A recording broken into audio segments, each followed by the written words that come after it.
Tu es Revenir à ministre ça. de la Justice. Demain, bam, c'est toi qui gères. Comment tu fais pour qu'on améliore ça? Avec les droits de l'homme ou sans?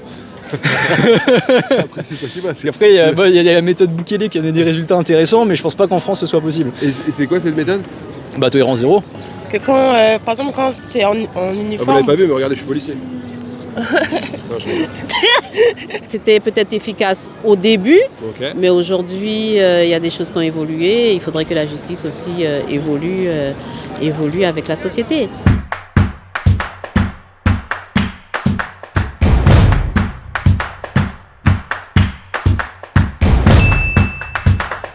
Je pense que j'aurais mis beaucoup de restrictions par rapport à ceux qui n'ont pas les papiers français. Je suis désolée. Hein. Non, mais le but, c'est d'avoir les avis de tout le monde. Aussi, il n'y a pas que ça, il y a de tout. Vraiment, comme elle a dit, les violeurs, les agresseurs, aussi. les voleurs. Ouais, les voleurs de tout. Donc Ceux qui prennent pas assez, ceux qui font des lourdes bêtises et qui prennent pas assez. ça veut dire que vous voudriez être plus ferme, et vous estimez que même en l'étant, ça changera pas la donne. Ouais, c'est vrai. Donc c'est quoi la solution? Bah moi déjà, je dirais de mettre plus de caméras un peu partout. Ouais, c'est vrai. Plus de Parce que- renforcement de sécurité, de caméras, de la sécurité en fait. Ok. Même mais- plus de policiers en civil. Ouais. Même, Voilà. même s'ils sont pas en civil. C'est un peu en civil, parce que c'est plus quand t'es en civil, tu vois toutes les magouilles qui se fait par ici, là. Que quand, par exemple, quand t'es en Ah, vous l'avez uniforme, pas vu, mais regardez, je suis policier. Non, Je pense que quelqu'un qui fait des bêtises, on devrait lui mettre peut-être pas un suivi psychologique, mais le suivre sur le long terme pour voir s'il Ouais, c'est respecte ça, genre. bien les peines qu'on lui a mis.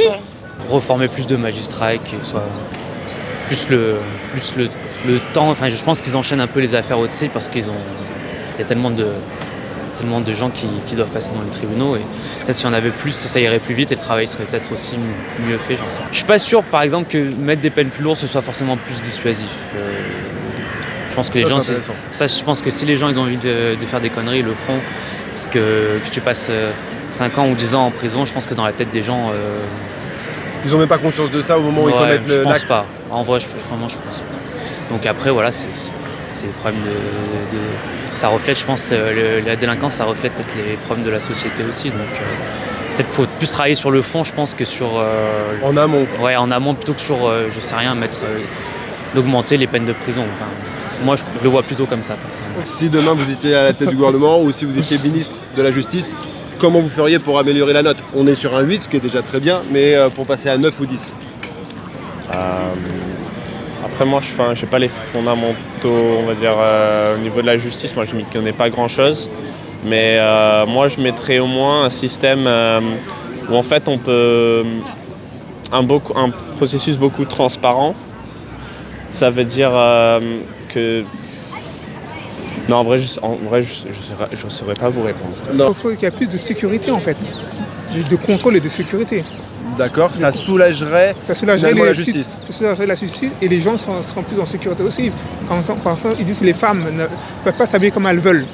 S'il y a plus de sécurité, plus de contrôle, parce qu'il y a trop de... Par exemple, on ne peut plus aborder une femme, on va dire entre guillemets, on va dire c'est du harcèlement. Après, ça dépend des femmes. Ça dépend des femmes. Ça dépend quand on aborde une femme. On est d'accord? Mhm. D'accord. Donc, la femme, elle a le droit de s'habiller comme elle veut. Je suis pas con. Elle se mettre en robe, soit se mettre la burkini. Ça m'est égal. Chacun fait ce qu'il veut. Hein. je sais pas. Un axe d'amélioration, je sais pas. Je est-ce que sais pas, c'est, tout. Je dirais pas que tout doit changer, parce que ça va, on n'est pas dans le tiers-monde quand même, mais Ah, ça me il y a- mérite plus que 0 alors. Si tout Non, n'est pas mais- changé. c'est. Ça, c'est Non, un 0 non, d'énervement non, plus qu'un non, 0 oui. juste alors. Non, mais après, il faut dire ce qui est. Moi, j'ai des enfants, il y a l'école gratuite et tout, etc. Nanani, nanana. Mais après, vous m'avez parlé de la justice. C'est Ouais, de ouais. la justice que je donne 0. Absolument. Je conçois pas certaines choses, en fait. Ok. Et donc c'est quoi? C'est le manque de temps pour justement. Bah, par exemple. Tu veux dire quoi, toi Tiens, vas-y, à toi. La justice. Tu mets combien? De 0 à 10. Tu mets une bonne note, une mauvaise note? 10. Tu mets 10. Par exemple, Montez, lui, il est en maternelle, par Ouais. exemple. L'éducation sexuelle en maternelle. Moi, ça m'explique pas. Parce que c'est- sinon, tu seras pas né. Ouais, je conçois pas. Il y a plein de choses que je peux pas concevoir. Le fait d'en parler, le fait de mettre des choses en avant qu'on ne devrait pas. Ouais. Ok. Mais vraiment pour rester sur la justice, le temps d'attente pour justement, vous savez, quand il y a aujourd'hui un délit qui est commis, on attend des fois 2-3 ans pour que la peine soit délibérée. Pour que la personne elle soit jugée. Quand il y a quelqu'un qui fait un délit de fuite, par exemple, qui a causé le décès d'un enfant, c'est pas normal qu'un parent il attende 5 ans pour que la personne elle soit jugée. Alors que quelqu'un qui vend de la drogue, en 3 mois, il a été déjà jugé, peut-être il a même pris 5 ans. Il y a beaucoup de meurtres, il y a beaucoup de viols, il y a beaucoup d'enlèvements. Et au final... Vous le ressentez, vous sentez que la société elle est de plus en plus compliquée, on est de moins en moins en sécurité? Ouais, totalement. Et donc ça voudrait dire que la justice elle est trop laxiste, elle devrait être plus ferme pour pouvoir éviter justement qu'on ait trop de gens qui se permettent de commettre des délits? Ouais. Ouais. On parle des délits... Les délits graves, hein, délits pas graves, les délits basiques. Délits enlèvement, voilà. Délits enlèvement, je parle même pas des drogues. Hein. Pour moi, je trouve même pas que ce soit... ouf par rapport à... L'atteinte physique. Ouais. Vraiment, les enlèvements, les meurtres, les viols, ça là... Faut que ce soit beaucoup plus sanctionné. Voilà. On sait qu'il y a en tout cas un manque d'effectifs. Et puis peut-être une autre réflexion sur les peines. Enfin, moi, c'est vrai que je viens de la Guyane. Et donc il y a beaucoup tout ce phénomène-là de transport de mules, les mules et stupéfiants. Et aujourd'hui, il y a des choses qui ont été adaptées, où on n'enferme pas forcément, il n'y a pas des peines de prison, mais il y a des bracelets électroniques, il y a du sursis. Et voilà, aujourd'hui, avoir un bracelet, enfin en Guyane en tout cas, avoir un bracelet électronique, voilà, c'est top, quoi, ça fait pas peur. Donc ça permettrait de surveiller et plus efficacement certains profils. Voilà, et puis peut-être dissuader aussi peut-être. Dissuader, réfléchir à d'autres choses, parce que bon, voilà, on le sait très bien, dans mon département, parce que c'est là que je peux parler que de ça, avoir un bracelet électronique n'empêche pas grand-chose, quoi.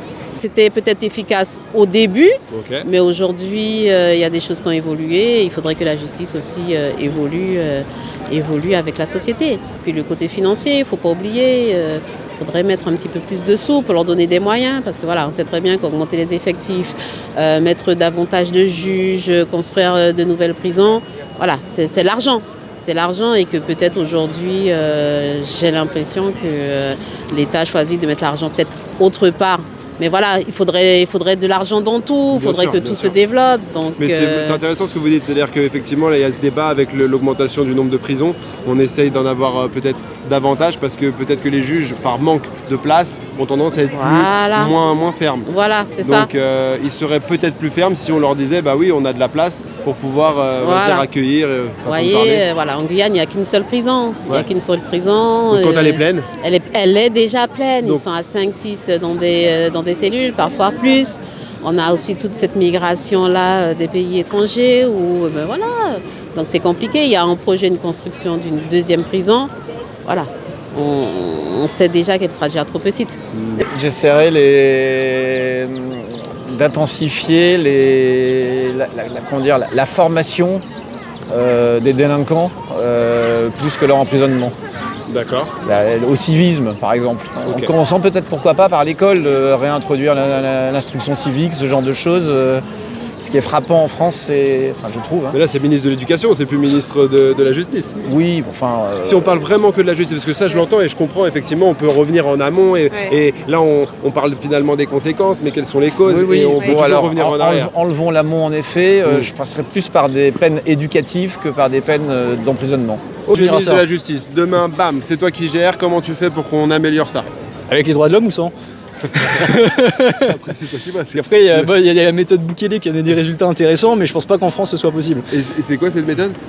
Tolérance zéro. Tolérance zéro, donc en gros, voilà, mais un truc un tolérance peu plus dictature, c'est comme ça, marche. Après, le gars, techniquement, c'est pas une dictature dans le sens où il a été élu. Dans ce sens, être élu et transformer quelque chose en dictature derrière. Après, il a quand même 90% de soutien de sa population, donc je sais pas si dans une dictature, une vraie dictature. Tu parles au Salvador là ou? Ouais. C'est ça? Ouais. Ah oui, d'accord, ok. Oui, il a mis tout le monde en prison, comme ça maintenant il n'y a plus d'insécurité. Mais en fait, donc ça a été très critiqué parce qu'effectivement, il a un peu roulé sur le Parlement, tout ça. Enfin, je sais pas comment c'est organisé exactement là-bas. Mais un peu, voilà, il a fait un peu sa loi, on va dire. Sauf que derrière, les résultats, le pays, je crois maintenant, il est presque au même niveau que les États-Unis. Ça sera vérifié. Ce que je dis là, je suis pas sûr, j'ai pas les chiffres. Mais il a sorti son pays d'une situation catastrophique en quelques années, quoi. J'ai vécu un peu au Japon. Et là-bas, la criminalité, c'est vraiment minime, quoi. Il y en a, hein, comme dans tous les pays, il y a toujours des faits divers, mais là, c'est vraiment des faits divers imprévisibles. C'est-à-dire des gens qui sont dans le pays, qui pètent un câble et qui vont... c'est ponctuel et c'est pétage de plomb. Voilà, c'est ça, c'est pas toutes les semaines. Et quand ça arrive, vraiment, c'est tout le monde en parle pendant des mois, etc. En France, voilà, c'est quasiment toutes les 2 semaines, tous les jours. Ouais, voilà, c'est banalisé, en vrai. C'est ça. Et là-bas, par contre, c'est très différent. C'est-à-dire que dans les villes, c'est vraiment une société qui est très policière, dans le sens où il y a des caméras partout. Il y a des cobanes, donc c'est les commissariats à chaque coin de rue, et s'il y a le moindre écart qui est repéré, tout de suite il va y avoir une intervention de la police pour empêcher en fait qu'il y ait le problème qui se propage. Mais du coup ça fait que la ville est extrêmement stricte. Enfin, la population elle est carrée, elle est cadrée. C'est ça, mais après en même temps c'est une grosse pression sociale là-bas. C'est-à-dire que quand on vit là-bas, on sent qu'il y a toujours cette pression de bien faire tout le temps et qu'on est un peu surveillé. Donc c'est vrai que pour un Français, enfin même moi quand j'étais là-bas, je me sentais pas forcément totalement à l'aise et libre. Ouais, il y a quand même une grosse pression sociale. Donc ça c'est un peu le revers de la médaille. Par contre c'est vrai que le sentiment de sécurité il est incroyable. Je veux dire là j'ai perdu mon porte-monnaie par exemple, j'ai été appelé dans la journée limite par le commissariat parce que quelqu'un leur avait rapporté. Pareil, j'ai oublié mon sac dans un train. En France il se serait fait éclater, j'aurais dû payer 300 € d'amende. Là-bas le lendemain matin ils m'ont dit on a votre sac, vous le récupérez où? Donc en fait tout ça participe aussi au fait que les gens ont envie de jouer le jeu et ça permet de faire en sorte que le système fonctionne bien à la fin. C'est plus un cercle vertueux qu'un cercle vicieux comme dans lequel éventuellement nous sommes. En fait ce qui se passe c'est que quand une personne a envie de commettre un délit là-bas, vu que la police a quand même pas mal de temps, on va pas se mentir, ils n'ont pas grand chose à faire dans certaines villes, quand quelqu'un commet ne serait juste un vol de portable par exemple, ils vont avoir beaucoup plus d'effectifs qui vont être disponibles pour traquer le gars, regarder les caméras, faire l'enquête, et en fait c'est quasiment sûr qu'ils vont le retrouver. Ici, il y a tellement de cas à traiter que finalement, on a le sentiment d'être en sous-effectif. Alors finalement, c'est pas un sentiment, ils sont complètement dépassés. Débordés. Ah oui, débordés par le nombre de délits au quotidien commis. Du coup, ils sont obligés de hiérarchiser, ce qui est normal. Je veux dire, si moi je me fais voler mon portable et qu'en même temps il y a une femme qui se fait violer, c'est normal qu'ils mettent l'affaire du viol avant mon portable. Voilà. Et le problème, c'est quand il y a, je sais pas combien de portables se font voler par jour à Paris, mais ça doit être pas mal. C'est un moment, les voleurs ils se disent de toute manière la justice elle est débordée, donc il y a un sentiment d'impunité effectivement. Application systématique des peines planchées, être plus dur sur la récidive, c'est-à-dire que je pense qu'on n'a pas tous le droit à une 28e chance, même une 12e. Je pense qu'à un moment ça peut-être qu'en effet il y aura besoin de nouvelles lois, je ne sais pas si elles existent, encore une fois je ne suis pas légaliste, mais que si vous continuez de cumuler, les peines deviennent plus longues et qu'à long terme, si c'est votre 10e condamnation, bye bye, vous allez prendre 10 ans de tôle quoi qu'il arrive. Perpétuité en soi. Perpétuité en fonction de la gravité des crimes. Donc je pense qu'il y a cet axe-là, pour ensuite peut-être alléger la police, permettre... Oui, vraiment, je pense déjà juste l'application des peines planchées avant de toucher à quoi que ce soit d'autre serait déjà vraiment un pas en avant. Et ensuite, peut-être, pour ce qui est de la police, rétablir la police de proximité qui avait été retirée sous Sarkozy, parce que d'après lui, la police ne doit pas jouer au foot avec des jeunes de banlieue. Donc, ça a une vision complètement, je trouve, sa vision à lui a été complètement dépassée et a fait beaucoup de mal aussi à la société, à la vision de la police et à ce métier-là, qui est censé être le bras armé de la justice. Et après, peut-être revoir aussi l'organisation pénitentiaire, parce que c'est vrai qu'on a peut-être pas assez de gardes, une surpopulation. Du coup, est-ce qu'on ouvre de nouvelles structures? Est-ce qu'on trouve des moyens de régler ce souci-là? Parce que les juges vont dire du coup on va relâcher des gens, mais je pense pas que ce soit la solution. En tout cas, pour les crimes violents, tout ce qui va être viol, meurtre, agression, ce genre de choses qui sont pas acceptables. Et bien voilà la France, les citoyens ont parlé. Et toi, qu'est-ce que t'en penses? N'hésite pas à nous laisser ta note et ton avis en commentaire. Et on remet ça très vite. Salut!